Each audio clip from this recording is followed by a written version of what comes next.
नमो अरिहन्ताणं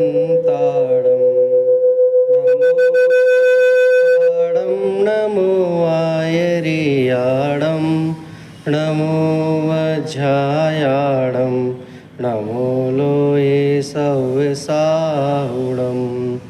इस भवतरुका मूलेक जानहु मिथ्या भाव, ताको कर निर्मूल अब प्रगटे मोक्ष उपाव।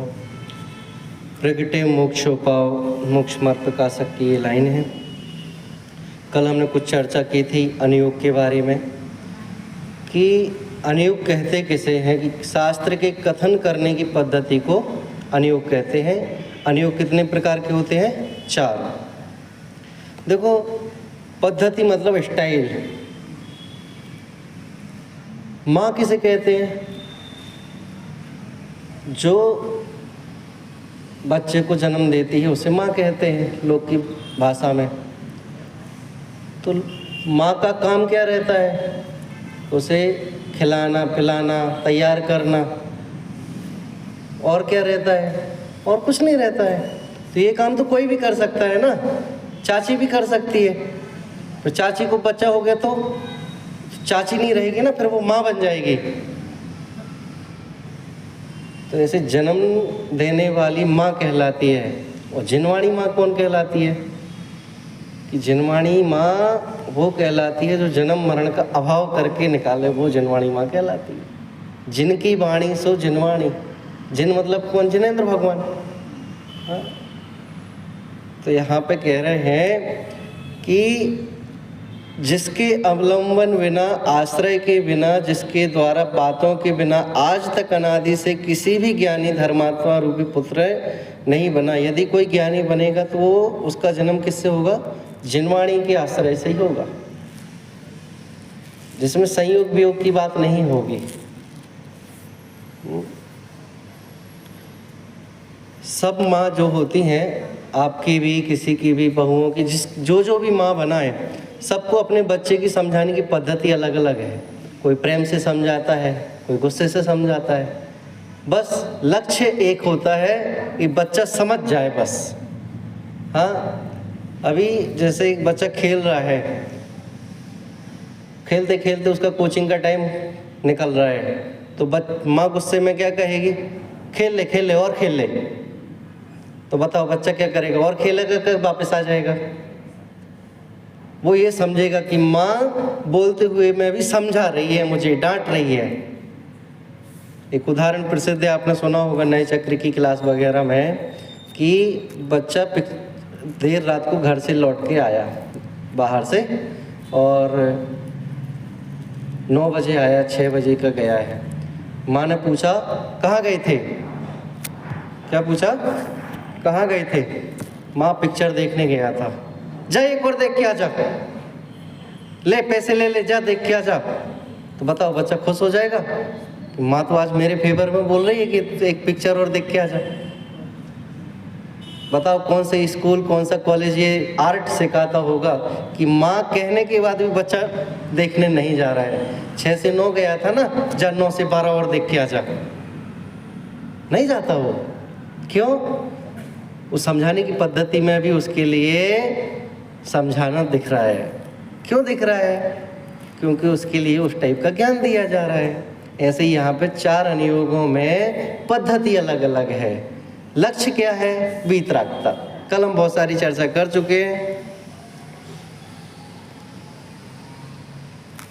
अनुयोग की परिभाषा क्या थी? मैंने अभी बताई थी। शास्त्र के कथन करने की पद्धति को अनुयोग कहते हैं। अनुयोग कितने होते हैं? 4। प्रथमानुयोग, चरणानुयोग, द्रव्यानुयोग, करणानुयोग। ठीक है। अब परिस्थिति में, स्टाइल में, बोलने के तरीके में, व्यवहार में बहुत सारी चीज़ें बोली जाती हैं। बोले कहाँ गए थे भैया? बोले आटा पिसाने गए थे। आटा पिसता है क्या? आटे के पिसने के बाद आटा पिसता है क्या? व्यवहार में कह दिया जाता है। क्या कर रहे हो? बहुत सारे दोस्तों से अपन कहीं पे बच्चों से बात करो, बेटा क्या कर रहे हो? मम्मी लैपटॉप पे बैठा हूँ। बताओ लैपटॉप पे बैठा है क्या वो? हाँ, बच्चे क्या कर रहे हैं? मोबाइल में घुसे हैं। बताओ कितना बड़ा मोबाइल होगा कि घुस गया होगा उसके अंदर। हाँ, कितने सारे कथन हैं। क्या कर रहे हो, दुकान पे बैठे हैं, कितने सारे कथन हैं। तो ये सब व्यवहार के कथन में कहने में आते हैं। अगर रियल में देखा जाए सब एक में एक होना पड़ेगा। पद्धति अलग अलग होती है, कथन करने की अलग, समझाने की अलग, बताने की अलग, बोलने की अलग, खाने पीने की अलग, चलने की अलग, सब कुछ करने की अलग। तो हर किसी की स्टाइल अलग अलग होती है समझाने की, बताने की। अब डिपेंड ये करता है कि हमें कैसे समझना है, कहाँ अपेक्षा समझनी है। बताओ, भरे मंच से तुम्हें किसी ने मिथ्या दृष्टि कह दिया तो बोलो उसमें अपेक्षा है कि नहीं है। चारों प्रकार के अनुयोग जो हैं, कभी तुम्हें धूर्त भी कहेंगे, कभी भव्य भी कहेंगे, कभी तुम्हें भावी सिद्ध भी कहेंगे। कथन करने की पद्धति है अलग अलग। देखो, जो स्टोरी, कहानी, कथा, कहानी, पुराण है वो कौन बताएगा? प्रथमानुयोग। और आचरण, मूल गुण आदि आदि सब चीज़ें ये कौन बताएगा? चरणानुयोग। कर्णानुयोग क्या बताएगा? परिणाम, कर्म, भूगोल, तीन लोक, स्वर्ग, नरक, ये सब चीज़ें, क्षेत्र, लोक, क्या कौन बताएगा? कर्णानुयोग। द्रव्यानुयोग क्या बताएगा? 6 द्रव्य, 7 तत्व, आत्मा परमात्मा की बात करेगा। ये कौन बताएगा? द्रव्यानुयोग। चलो ठीक है, ये चारों कंडीशन अपन ने समझ ली। कहानी, कथा कौन बताएगा? प्रथमानुयोग। आचरण कौन बताएगा? चरणानुयोग। ठीक है। और परिणाम, कर्म, भूगोल बताएगा कर्णानुयोग। और आत्मा परमात्मा, 6 द्रव्य, 7 तत्व बताएगा द्रव्यानुयोग। अब कौन सी चिड़िया का क्या नाम है मैं आपसे पूछूंगा। ठीक है। इसमें 4 कंडीशन मैं प्रस्तुत कर रहा हूँ। 4 कंडीशन में मतलब 4 उदाहरण। बताओ, पहला है, एक ग्रंथों में मैंने पढ़ा कि देवों ने अग्नि का जल कर दिया। सीता का सुना है उदाहरण आपने, अग्नि परीक्षा देते समय। ठीक है। दूसरा ग्रंथ में पढ़ा कि देवों के द्वारा देखो, सीता के सील के प्रभाव से अग्नि जल हो गई। दूसरा उदाहरण हो गया। तीसरा है, जब पुण्य का उदय होता है तो अग्नि भी जल हो जाती है। 3 कंडीशन हो गई, अलग अलग ग्रंथों में अलग अलग लिखा है। अब चौथी कंडीशन क्या है कि स्वाधीनता, अग्नि के परमाणुओं से जल रूप योग्यता होने पर अग्नि जल रूप हो गई। 4 कंडीशन हो गई। क्या? देवों ने अग्नि को जल कर दिया सीता के प्रभाव को देख करके, अग्नि परीक्षा देते समय। तो ये कौन बता रहा है? फ्यूचर की बात को लेकर के प्रथमानुयोग। अब सीता के सील के प्रभाव से अग्नि भी जल हो गया, तो ये कौन कह रहा है? सील का प्रभाव किसका है? कौन सा नियोग है? कौन सा नियोग है सील का प्रभाव? आचरण बता रहा है ना, आचरण। सील का प्रभाव क्या है? आचरण है। तो ये कौन बता रहा है? चरणानुयोग। राइट। अब जब पुण्य का उदय होता है, जब पुण्य का उदय है तो वो अग्नि रूप भी जल रूप हो गया। ये कौन बता रहा है? कर्णानुयोग। राइट। और स्वाधीनता, कण कण की स्वतंत्रता, कि उसमें ऐसी योग्यता थी, ऐसा होना था, ये कौन बता रहा है? द्रव्यानुयोग। सब अपनी अपनी जगह सही है, कोई सा कथन गलत नहीं है। एक ही स्त्री को, किसी की अपेक्षा बहन है, किसी की बेटी है, किसी की पत्नी है, किसी की बहू है, किसी की दादी है, किसी की मौसी है, किसी की चाची है। बताओ, एक महिला कितनी जगह बट गई? 20-25 जगह। तो 20-25 हो गई है अलग अलग। अरे सबके रिलेटिव में सबकी अपेक्षा से वो उसी जगह कहलाएगी जैसी है वो। लेकिन दुनिया तो उसे कैसे समझ रही? अलग अलग। कभी तुम्हें भगवान आत्मा भी कहा जाएगा, कभी तुम्हें अभव्य भी कहा जाएगा, कभी भव्य भी कहा जाएगा। हाँ, जो लोग नहीं आते मंदिर उनके लिए कहा जाएगा वो अभव्य है, जो आ गए उनके लिए भव्य है। और जब आप यहीं बैठे बैठे सो गए तुम्हें भी अभव्य कह दिया जाएगा। कथन करने की बात है, पद्धति। ठीक है। देखो, आपने सुना होगा, हर विवाद का हल हो जाता स्यादवाद के द्वारा। इस जिनवाणी के द्वारा हो जाता है, हर सवाल का उत्तर मिल जाता है अपने को। तो जो कल बता चुका हूँ मैं सब चीज़ें, फिर से एक बार रिवाइज करूँ कि जो बढ़ा चढ़ा करके बात करे वो कौन है? प्रथमानी योग। उदाहरण से सिद्धांत की ओर कौन बताता है? प्रथमानी योग। और देखो, घर में एक व्यक्ति बीमार था, उससे पूछा भैया क्यों बीमार हो?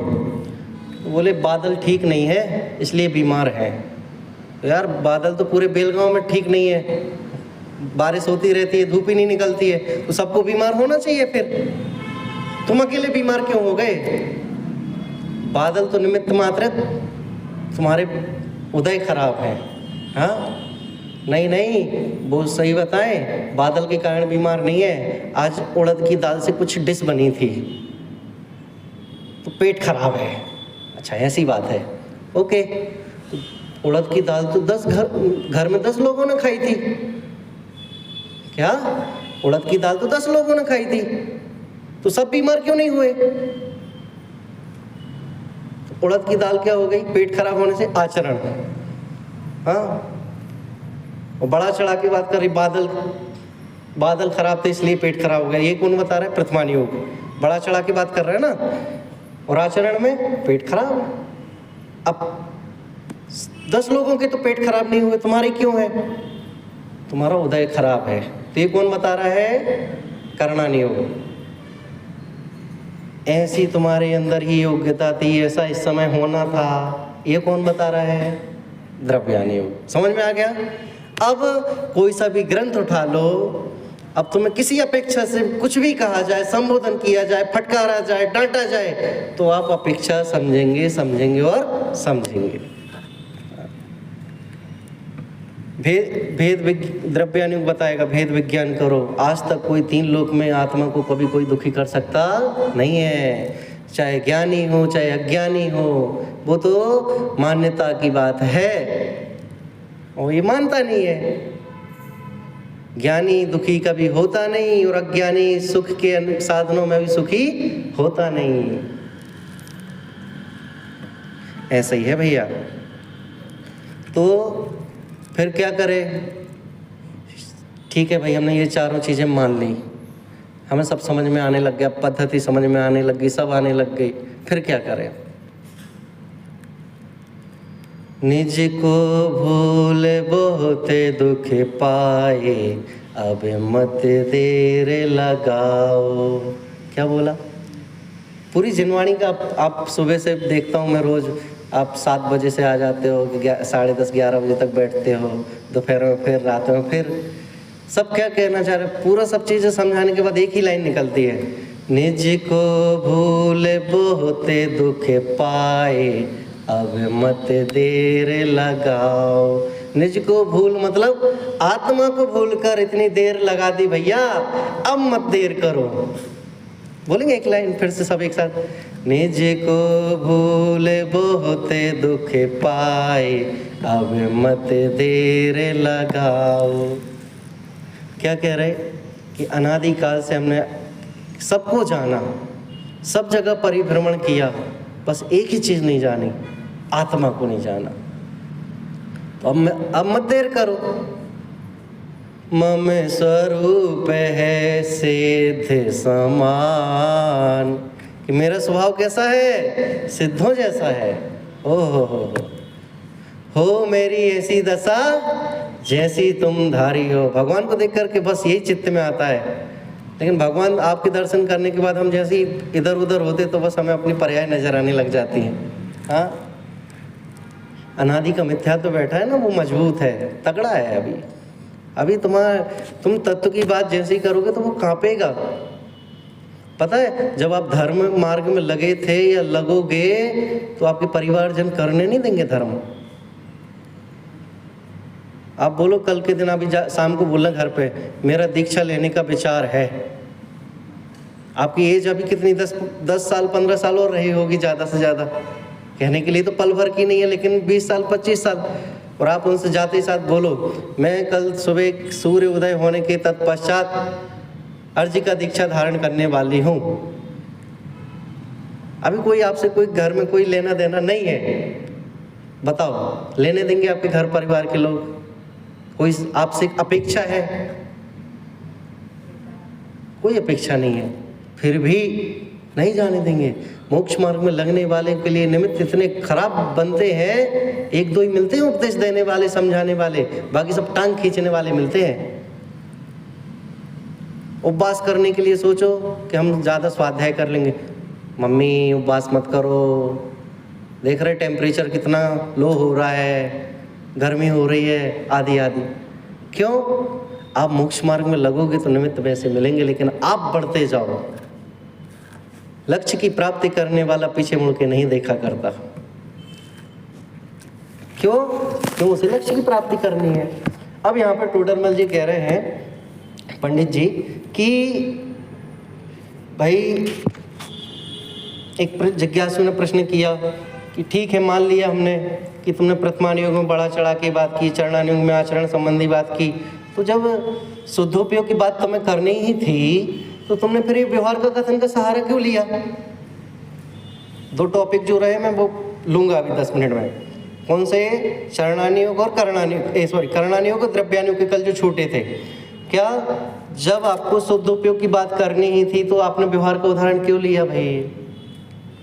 पूरी जिनवाणी में ये पूरा समय सार आपके सामने रखा है। पूरी जिनवाणी आप कहीं से भी उठा के देखेंगे और शुद्धोपयोग की बातें निकाल के देखा जाए तो वो ग्रंथ 1000 पेजेस का नहीं हो सकता। फिर पूरा ग्रंथ समेट के 5-6 पेज में हो जाएगा, व्यवहार का कथन नहीं लिया जाए तो।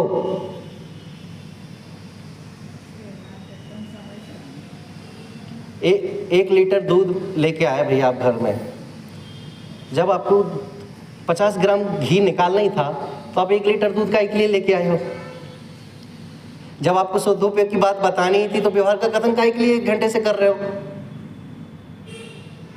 बहुत प्यारा उत्तर है कि भाई अगर व्यवहार का कथन नहीं देंगे तो आपको निश्चय समझ में नहीं आएगा, शुद्धोपयोग की बात समझ में नहीं आएगी। एक और प्रश्न पुरुषार्थ सिद्धि उपाय में भी है और बहुत सारी जगह मिलता है, आपने नए चक्र में भी पढ़ा होगा कि अशुभ से शुभ में आने की बात तो हमें सुहाती है, पाप से पुण्य में बात आने के लिए तो सुहाती है, लेकिन पुण्य में आने के बाद भी आप कहते शुद्धोपयोग में जाओ, शुद्धोपयोग की बातें करो। तो फिर जब शुद्धोपयोग में जाना ही था तो पुण्य की बात क्यों कही? समझ में आ रहा है प्रश्न? जानना है आपको कि नहीं जानना है? जानना है। जिज्ञासा बनी रहनी चाहिए, जुनून बना रहना चाहिए। अब क्या होगा? वो पिक्चर में देखते हैं आप, सीरियल वगैरह जो भी देखते होंगे, अगर इस चीज़ को जानना है तो कल ठीक शाम को 7:30 बजे मिलिए, हम आपको आज ही बता देंगे, ठीक है? तो कहा है अगर शुद्धोपयोग में तो कंटिन्यू हम रह सकते क्या? बताओ, शुद्धोपयोग में कंटिन्यू रह सकते हो क्या? नहीं रह सकते आप। शुभ उपयोग में हाँ, दिन भर विधान करा लो पंडित जी, हम वहीं बैठेंगे।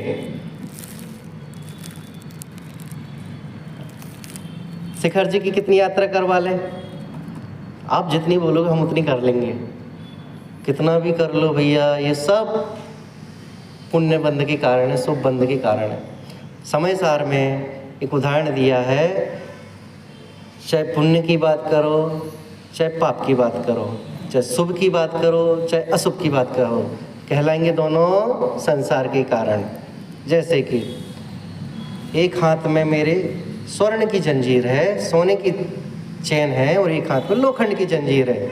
बताओ आप किससे मैं आपको बांधूं तो आप बंधना पसंद करेंगे? सोने की है, 1 लाख रुपए रेट है, आपको पता नहीं है? दिन पे दिन बढ़ रहा है, घटने की उम्मीद नहीं है। पंडित जी हम तो सोने की जंजीर से बंधना पसंद कर लेंगे। कर लोगे ना? हाँ, अभी पढ़ लिया आपने इसलिए बोल रहे हो। तो लोखंड की जंजीर भी बांधने का काम करेगी, सोने की जंजीर भी बांधने का काम करेगी, दोनों कहलाएंगे क्या? बंधन। ऐसे ही तुम शुभ काम करो, अशुभ काम करो, कहलाएंगे दोनों संसारी, संसार के कारण है। शुभ की अपेक्षा तो हमें स्वर्ग ठीक है ना, अशुभ की अपेक्षा नरक ठीक है ना। चाहे तुम शुभ करो चाहे अशुभ करो, कहलाओगे संसारी। बताओ, 5 पांडव में से 3 मोक्ष चले गए, 2 सर्वार्थ सिद्धि चले गए, संसारी है कि नहीं? 2, फिर से आना पड़ेगा उनके लिए। तो अब क्या करना चाहिए? शुद्ध उपयोग। तो ठीक है, शुद्ध उपयोग की बातें करेंगे तो भाई व्यवहार में से भी तुम्हें शुद्ध उपयोग निकालना पड़ेगा, अपेक्षा करनी पड़ेगी, पद्धति समझनी पड़ेगी, स्टाइल समझनी पड़ेगी। एक बार बच्चा 3 साल 4 साल का बच्चा था, प्रेम लाड़ प्यार में माँ के दादा दादी के प्रेम में परिवार के बीच में बिगड़ने लग गया। लेकिन पता नहीं चलता ना, एक दिन जब 3-4 साल हो जाते हो फिर वो हैबिट बन जाती है, गाली देने लग जाते, झूठ बोलने लग जाते, चोरी करने लग जाते, तो समझ में आता है। तो एक दिन माँ ने नोटिस किया बहुत दिनों से कि ये बहुत झूठ बोल रहा है, गाली दे रहा है, चोरी दे रहा है, आदि आदि, कैसे सुधरेगा?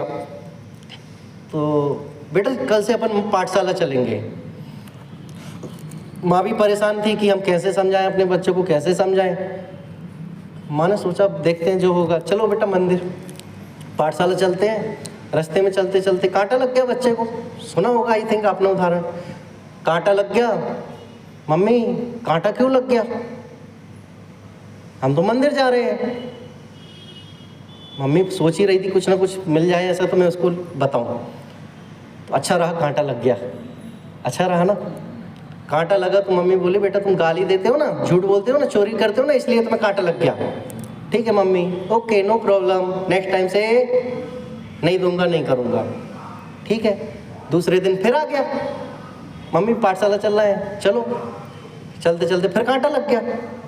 ऐसा कांटे रोज रोज लगते नहीं है, जिनवाणी में उदाहरण कहानी बताने के लिए कहा है। नहीं तुम सोचोगे हमें तो नहीं लगे आज तक, हमारे बच्चों को तो नहीं लगे कांटे वगैरह आज तक। दूसरे दिन कांटा लगा, मम्मी अब हमने तो ये सब चीजें छोड़ दी, अब क्यों कांटा लग गया? बेटा तुम्हारा उदय खराब है। अब ये कौन बता रहा है उदय? हाँ कौन सा कथन? हाँ करना नहीं, राइट। तीसरे दिन फिर चला मंदिर की ओर, फिर कांटा लग गया।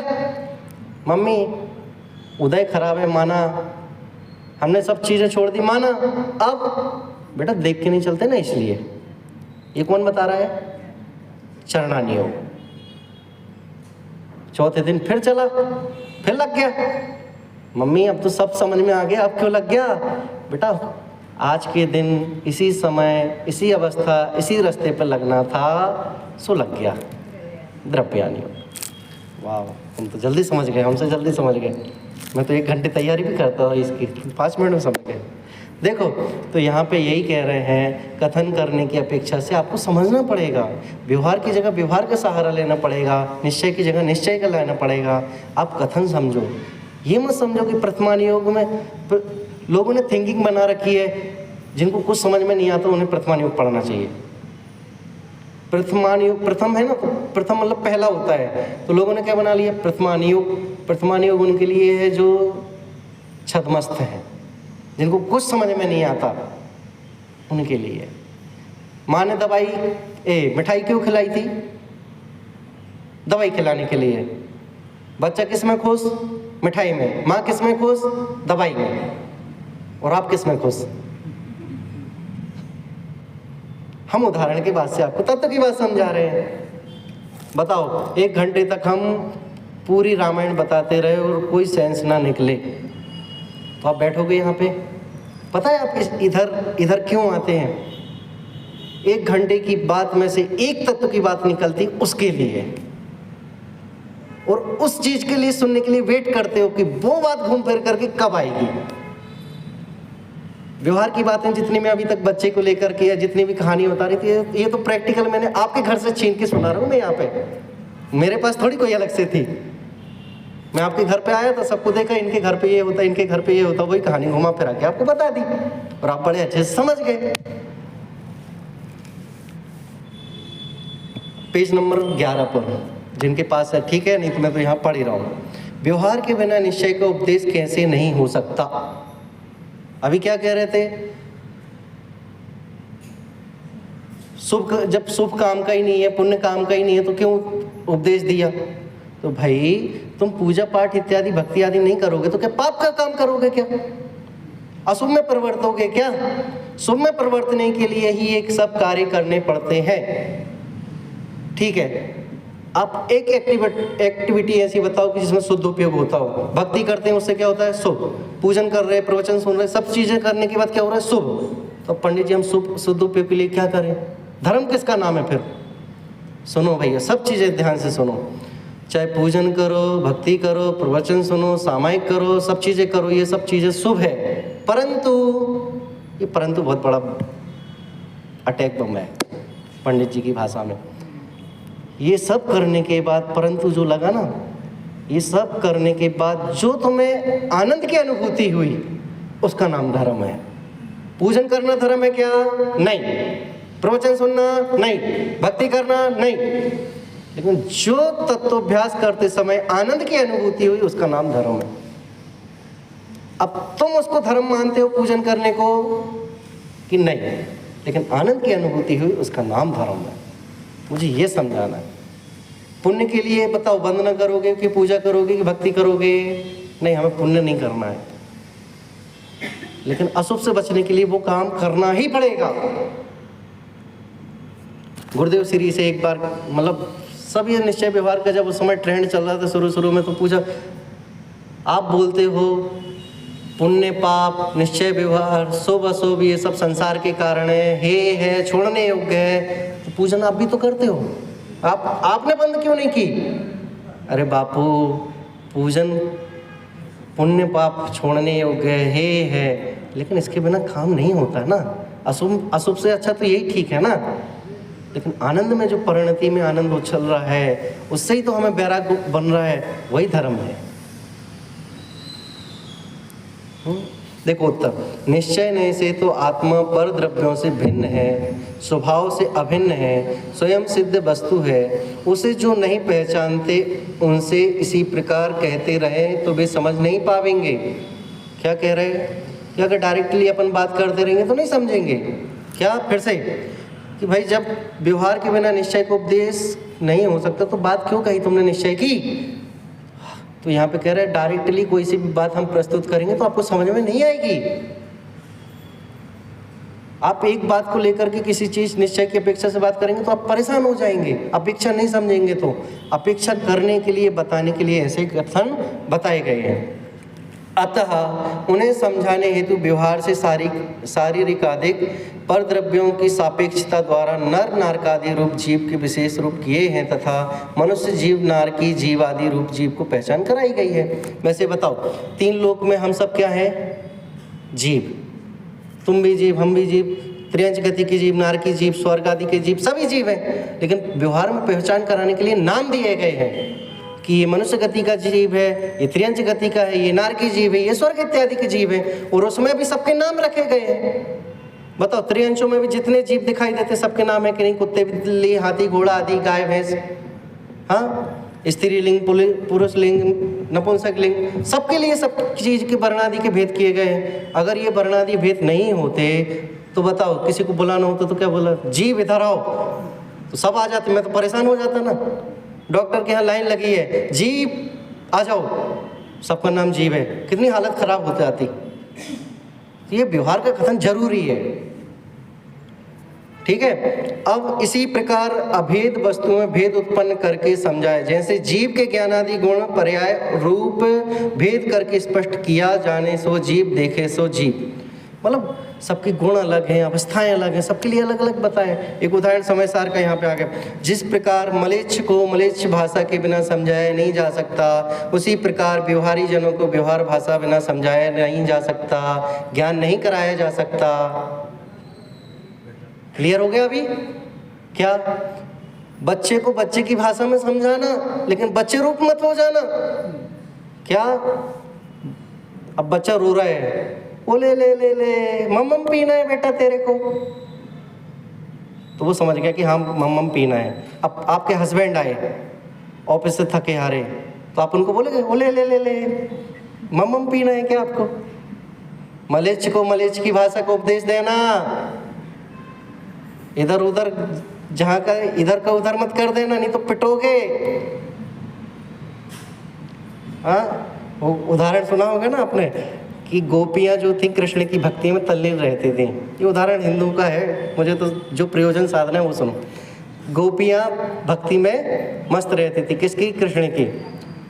जब उनकी बांसुरी बजती थी तो लोग काम भूल जाते थे कि बहू को, ससुर को खाना खिलाना था, भोजन कराना था, और गाय और सास को गाय के लिए भूसा रखना था। और जब जैसे कृष्ण की बांसुरी चालू हो जाती थी तो काम एक्सचेंज हो जाते थे उनके। भूसा रखना तो गाय के लिए, तो वो ससुर के लिए रख के आ गई, और जिसको भोजन रखना था वो उसको दे के आ गई। तो ऐसा हो जाएगा फिर। इसलिए मलेच्छ को मलेच्छ की भाषा में समझाना, जहाँ जैसी ज़रूरत पड़े वैसा। समझ में आया? तो फिर क्या करें आगे नेक्स्ट, कि मलेच्छ को मलेच्छ की भाषा में समझाना, लेकिन मलेच्छ मत हो जाना, नहीं तो बड़ी दिक्कत आएगी। क्यों?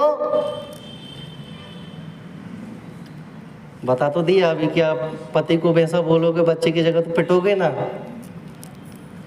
फिर से, जिस प्रकार मलेच्छ को मलेच्छ भाषा के बिना समझाया नहीं जा सकता, उसी प्रकार व्यवहारी जनों को व्यवहार बिना निश्चय का ज्ञान नहीं कराया जा सकता। इसलिए जरूरी है, जिनवाणी में इसलिए व्यवहार का कथन लिया। तत्वार्थ सूत्र में 357 सूत्र हैं, उमा स्वामी जी ने लिखे हैं। उसमें से एग्जाम्पल व्यवहार को हटा दिया जाए तो कितने सारे उदाहरण हैं हर जगह, कितने सारे दिए। पहले ही अध्याय में आखिरी सूत्र देख लो, 32वें नंबर का।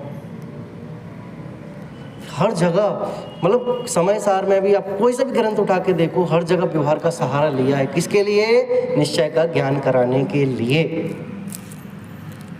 व्यवहार को छोड़ा तो निश्चय समझ में नहीं आएगा, निश्चय को छोड़ा व्यवहार भी समझ में नहीं आएगा। क्यों? ये दोनों एक सिक्के के दो पहलू हैं। आपको व्यवहार जानना है तो निश्चय भी जानना पड़ेगा, निश्चय जानना है तो व्यवहार, क्योंकि एक दूसरे के बिना ये होते ही नहीं है। सब्जी लेने गए, हजारों लोग बैठे हैं बेचने वाले, किसी को अंकल कह देते, किसी को दादी कह देते, किसी को आंटी कह देते। तो वो आपको गुस्सा होते हैं क्या? हमको आंटी मत बोलो, हमको दादी मत बोलो। वो जानते हैं, वो भी जानते हैं बिना पढ़े लिखे कि हमको ये व्यवहार का सहारा लेके बोल रहा है, और हम इस चीज़ को समझते नहीं हैं। देखो फिर तो हमें कैसा मानना चाहिए? नेक्स्ट प्रश्न, जहाँ निश्चय नहीं की मुख्यता से कथन हो उसे तो सत्यार्थ ऐसा ही है, ऐसा जानना। व्यवहार नहीं की मुख्यता से कथन हो उसे ऐसे है नहीं, निमित्त आदि की अपेक्षा से उपचार किया है ऐसा मानना। मैं अब भी उदाहरण दिया हूँ। सब्जी लेने गए, एक दादी सब्जी बेच रही थी, हमने उसे कहा दादी 1 किलो लौकी दे दीजिए, तो उसने लौकी दे दी। अब वो गुस्सा हुई कि आपको हमको दादी को बोला, मैं तो उस पप्पू की दादी हूँ। व्यवहार का कथन है, जहाँ जैसा लागू होता है उसे वैसा यूज करना चाहिए। फिर नेक्स्ट क्वेश्चन कर रहे हैं कि व्यवहार ने पर को उपदेश देने में ही कार्यकारी है, अपना भी प्रयोजन साधता है। भाई यहाँ ऊपर बात कही ना, निमित्त आदि के लिए यूज होते हैं व्यवहार, तो फिर इसके लिए क्या करें? क्या करें बताओ? व्यवहार व्यवहार व्यवहार व्यवहार सुन सुन के पक गए मेरे आज कान व्यवहार व्यवहार से। कुछ काम का भी है कि नहीं है? हम बनिए है ना, बनिए जैन, जहाँ बेनिफिट नहीं होता वहाँ बनिए टिकता भी नहीं है, सुना होगा आपने। अपना प्रॉफिट होना चाहिए, अपना काम बनता पहाड़ में जाए जनता। देखो फिर जब भाई लौकिक मार्ग में किसी ने अपना प्रयोजन नहीं छोड़ा तो धार्मिक मार्ग में क्यों छोड़ेंगे? तो ये पंडित जी को यहाँ पे भी लिखना पड़ा, आप भी जब तक निश्चय नय से प्रूपित वस्तु को ना पहचाने तब तक व्यवहार मार्ग से वस्तु का निश्चय करें, अतः निचली दशा में अपने को भी व्यवहार नय कार्यकारी है। समझ में आया कि नहीं आया? जब तक आप उस रूप नहीं होते तब तक यही कार्यकारी है। एक कोट पढ़ा था मैंने अपने गुरुजी से कि जब तक हम निर्ग्रंथ नहीं हो जाते तब तक हमें ग्रंथ ही शरणभूत हैं। क्या बोला फिर से? जब तक हम निर्ग्रंथ नहीं हो जाते तब तक हमें ग्रंथ ही शरणभूत हैं। आप इनको छोड़ दोगे तो कहाँ चले जाओगे? असुर में चले जाओगे। तो क्या निर्ग्रंथ बन जाओगे तो ये छोड़ दोगे क्या? नहीं, तब तो हम शुद्धोपयोग में रहेंगे। क्यों जाता गिरनार क्यों जाता काशी, क्यों जाता है गिरनार? क्यों जाएंगे हम? क्यों नहीं जाना? अब हमें गृहस्थ अवस्था में कर ली वंदना जितनी कर ली थी, अब तो हम शुद्धोपयोग में रहेंगे ना। घट घट का अंतर का टटोलेंगे।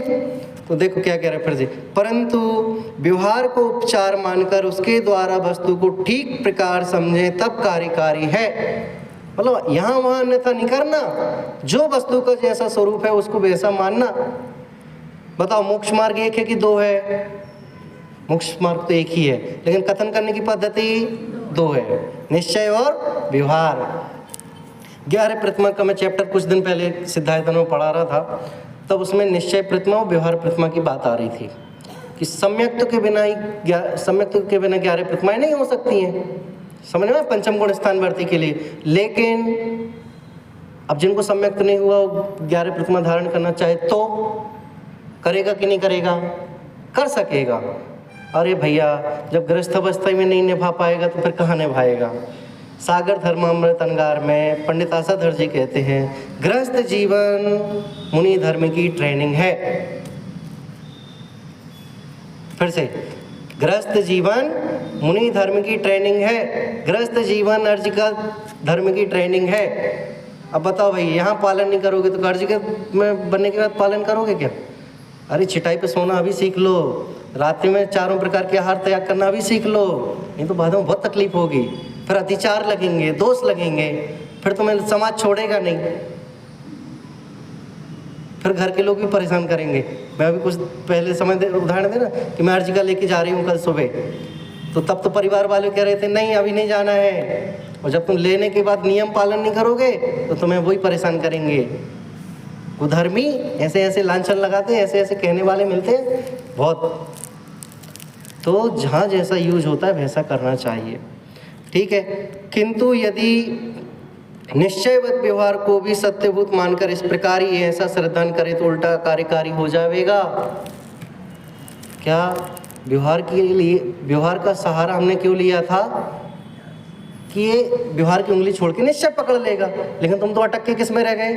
व्यवहार में ही। हमने अशुभ से लाने के लिए तुम्हें शुभ का प्रयोग करना सिखाया था, वो इसलिए सिखाया था कि बेटा अशुभ से निकल के तुम शुभ में आके तुम शुद्ध उपयोग में चले जाना, तुम तो शुभ उपयोग में ही अटक के रह गए।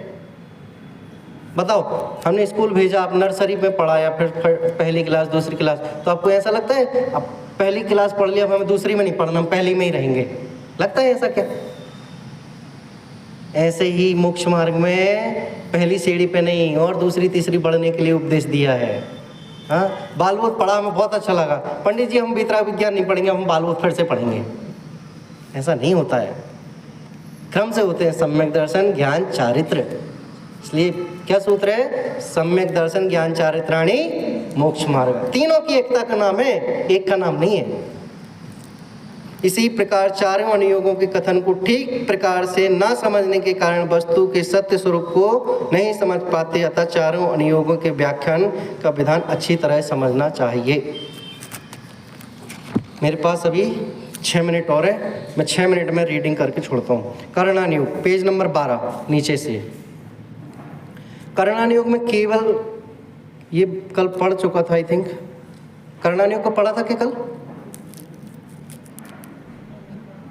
देखो केवल करणानुयोग क्या बताता है? भूगोल के बारे में बताता है ना, ये सब चीज़ें पूरा, ये स्वर्ग कितने हैं, नरक कितने हैं, जम्बूद्वीप, आर्यखंड, ये सब विस्तार से बताता है। केवल ज्ञान गम में बताओ भैया, बताओ 16 स्वर्ग होते हैं, पंडित जी आपने देखे क्या? नहीं मैंने तो नहीं देखे हैं, शास्त्रों में पढ़ा इसलिए मैं बता रहा हूँ। 15 ही हुए तो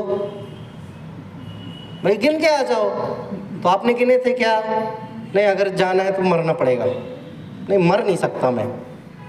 तो केवल ज्ञान का वस्तु है, अर्थ है, सिद्धांत है, मान लो इतनी योजन पर्यंत है, इतना ये है, मान लो बस। उसमें कोई इंटरफेयर नहीं हो सकता, सिद्धांत को कोई बदल नहीं सकता। वस्तु स्वभावो धम्मो, वस्तु स्वभावो धम्मो, वस्तु का जो स्वभाव है, जो सिद्धांत है, वो वैसा ही रहता है, बदल सकता नहीं उसको कोई भी, ठीक है। और कौन सा रहा था? और आखिरी द्रव्यानुयोग। द्रव्यानुयोग को देखो 13 पेज पर मैं पढ़ के छोड़ता हूँ। वैसे द्रव्यानुयोग में ये बताया है कि अगर किसी को डरा के, धमका के, कैसे भी करके धर्म में लगाना है तो वो लगा सकता है। मतलब बच्चा मंदिर नहीं जा रहा है तो उसी के लिए कह सकते हो बेटा मंदिर नहीं जाओगे तो नरक में जाओगे, डरा धमका के भी बात करता है। मुनि दीक्षा लेने के बाद शुद्धोपयोग में नहीं रहोगे तो क्या मतलब है तुम्हारा गृहस्थ से इधर आने के लिए, कह सकते हैं। आप पढ़ो, इस चैप्टर को पढ़ के आना कल, मैं तो यहाँ क्लोज कर रहा हूँ अभी। देखो पढ़ के देता हूँ। चरणानुयोग में द्रव्यानुयोग में बताना है मुझे, एक मिनट। हाँ, द्रव्यानुयोग में जीवों को जीवादि तत्वों का यथार्थ सिद्धांत जिस प्रकार हो उस प्रकार विशेष युक्ति हेतु दृष्टांत आदि से वर्णन करते हैं, क्योंकि इसमें यथार्थ सिद्धांत कराने का प्रयोजन है। जैसे 100 पर का भेद विज्ञान हो, वैसे जीव अजीव का, जैसे वीतराग भाव का, वैसी आश्रव आदि का वर्णन का। आत्मानुभव की महिमा गाते हैं, व्यवहार कार्य का निषेध करते हैं। क्या पॉइंट आ गया? आत्मानुभव की महिमा बताएंगे, व्यवहार का निषेध करवाते जाएंगे। जो जीव आत्मानुभव को उपाय नहीं करते, उन्हें बाह्य क्रिया करने में ही मग्न है, उनको वहाँ से उदास करके आत्मानुभव आदि में लगाने का व्रतशील संयम आदि का हीनपना भी प्रकट करते हैं। भाई उपवास आदि में धर्म नहीं है, आत्मा का अनुभव करो। शुभ उपयोग का निषेध अशुभ उपयोग में लगाने का को नहीं करते। क्या कह रहे हैं? शुभ उपयोग का निषेध अशुभ उपयोग में लगाने के लिए नहीं किया है, नहीं बताया है। बताओ भाई, एक बार फेल हो गए तो क्या हो गए? बढ़ने के लिए पढ़ोगे कि फिर से फेल होने के लिए? ऐसे ही जब तुम धर्म मार्ग में लगे हो तो आगे बढ़ने के लिए क्यों, नीचे निचली अवस्था में आने के लिए है, बढ़ने के लिए। तो यहाँ पे वही कह रहे हैं, अशुभ उपयोग से हमने शुभ उपयोग में लगाया तो तुम बढ़ने की जगह नीचे खिसक रहे हो। इसलिए भैया हमें व्यवहार का सहारा लेना पड़ा, है ना। इसमें शील व्रत इत्यादि का उपदेश दिया गया कि कैसे मोक्ष मार्ग में लगे तो ये जीव कैसे धर्म तो करे।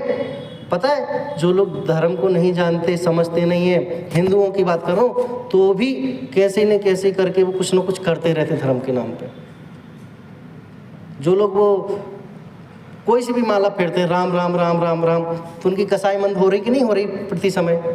5वें स्वर्ग इत्यादि तक जा सकते वो लोग भी जाते हैं। अब वो ये परिभाषा नहीं जानते तो अपन कुछ नहीं कर सकते, लेकिन कहीं ना कहीं से किसी न किसी एंगल से तो लगे हैं। श्रद्धा में कुछ और भले हो वो अपेक्षा लगे। तो यहाँ पे कहना एकमात्र यही है कि शास्त्र के कथन करने की पद्धति मम्मी की जैसी अलग अलग बच्चे को समझाने की स्टाइल होती है, कभी मार के कभी फटकार के, बस लक्ष्य एक होता है बच्चा समझ जाए। इंटेंशन उसका यही होता है कि अच्छे मार्ग पर चले। ऐसे ही चारों अनुयोगों में कथन अलग अलग हैं, लक्ष्य एक है, मोक्ष मार्ग में लगे, सम्यक दर्शन प्राप्त करे, नरक इत्यादि ना जाए, स्वर्ग इत्यादि में भी कुछ भी नहीं रखा है। हाँ, पुरुषार्थ सिद्धि भी कहीं पे चले जाओ, मोक्ष को छोड़ के कहलाओगे तुम संसारी। अब डिपेंड ये है क्वेश्चन अंतिम कि शुभ में शुभ उपयोग में रहना चाहते हो कि शुद्ध उपयोग करना चाहते हो। लक्ष्य हमारा शुद्ध उपयोग का है। शुभ उपयोग हो जाए और उसकी परिणति में से जो अंतर उछल के आए वो तो धर्म मार्ग है। तो हमारा लक्ष्य तो शुद्ध उपयोग है, वीतरागता है, सम्यक दर्शन है। उसके लिए नहीं करना है हमें कुछ भी, जो हो रहा है सो हो जाए, हो जाएगा। कल परसों बता रहे थे ना पंडित जी, केवल ज्ञान को आना हो मेरे पास तो आ जाए, मुझे तो ज़रूरत नहीं है। अब किसके लक्ष्य से आप धर्म कर रहे हो, ये प्रश्न क्वेश्चन मार्क में आपको छोड़ रहा हूँ। आप उसको सोचना, विचारना, टटोलना, है ना। और कथन करने की जो पद्धति अलग अलग है उसको अपेक्षा से समझना। 2 मिनट लेके बात करता हूँ पूरे। प्रश्न किया, रावण नरक में क्यों गया? उत्तर आया, सीता को किडनैप कर लिया, इसलिए मान का साय के कारण। ठीक है, ओके। और राजा मधु को जानते हो? राजा मधु उसी में पद्म पुराण में। तो वो कहाँ गए? बोले वो स्वर्ग गए। क्यों? उनने भी तो पति पत्नी ने व्यभिचार किया था। नहीं, वो मुनिराज को आहार दिया इसलिए उसके फल में स्वर्ग चले गए। वाह, मतलब वो वैसे काम करे तो नरक, और उन्होंने व्यभिचार छोड़ के एक बार आहार दे दिया तो स्वर्ग। अरे भैया, अपेक्षा समझो ना। प्रथमानुयोग बढ़ा चढ़ा के बात करेगा, आचरण संबंधी चरणान योग बात करेगा, उदय के अनुसार करणान योग बात करेगा, क्रमबद्ध के अनुसार द्रव्यान योग बात करेगा। अपेक्षा समझनी है आपको बस। आप निश्चयभाषी मत हो जाना, व्यवहाराभासी मत हो जाना, एक पक्ष को लेके मत बैठ जाना, अपेक्षा समझना, नहीं तो एक दिन मंदिर आना भी छोड़ दोगे फिर तो। घर में बैरागी भरत जी सुना होगा तो तुम भी घर में बैरागी समझने लग जाओगे क्या अपने आप को? अपेक्षा समझो। वो शुद्धोपयोग में चले जाते थे, आप जाके तो उनके एक साल में एक बार मकर संक्रांति के सूर्य के अंदर भी कृत्रिम जिनारे के दर्शन हो जाते थे। आप देख के बताओ एक सेकंड। अपेक्षा नहीं समझनी, हमें तो तर्क करने हैं बस। आप जब तक अपेक्षा नहीं समझोगे, तर्क नहीं समझोगे, तब तक आप खरी कसौटी पे अभी नहीं उतर सकते। आपको अपेक्षाएं समझनी पड़ेंगी। तो क्या कह रही है हमारे लिए जिनवाणी अंतिम उपदेश? हम भी सिद्ध समान हैं, हम बन सकते हैं, बने बनाए भगवान हैं, बस श्रद्धान करने की ज़रूरत है। तो हम सभी श्रद्धान करें कि मम स्वरूप है सिद्ध समान और बने बनाए सिद्ध भगवान हैं। हम भी जल्दी से जल्दी सिद्धालय में बैठेंगे। नेक्स्ट टाइम मिलेंगे तो कहाँ मिलेंगे? सिद्धालय में, ठीक है? एक साथ बैठेंगे, बस बैठेंगे ना? मिलेंगे कि फिर से यही मिलेंगे? लक्ष्य है तो लक्ष्य की प्राप्ति जरूर होगी, लेकिन लक्ष्य ही नहीं है, जुनून ही नहीं है, जज्बात ही नहीं है, तो आप कितना भी कर लो नहीं हो सकता। एक आर्मी से पूछो, एक पुलिस वाले से पूछो कि हम क्या करेंगे, तो बोले भारत के लिए लड़ जाएंगे, मर जाएंगे। और आपको भी नींद में से उठा के बोले क्या करना है, बोले हमें सिद्धालय जाना है। हो गया काम, इतना सरल है। हाँ, मूंगफली के लिए तो छीलना पड़ता है, खोलना पड़ता है, फिर मिलती है। यहाँ तो कुछ भी नहीं करना है, इतना सरल लगता है ना। आंवले की भांति दिखा दिया प्रत्यक्ष यहाँ पे। अब जानने और समझने की ज़रूरत है, तो हम सभी जीव जाने समझें और उसके लिए अनुभव करें। इसी बात से ओम नमः।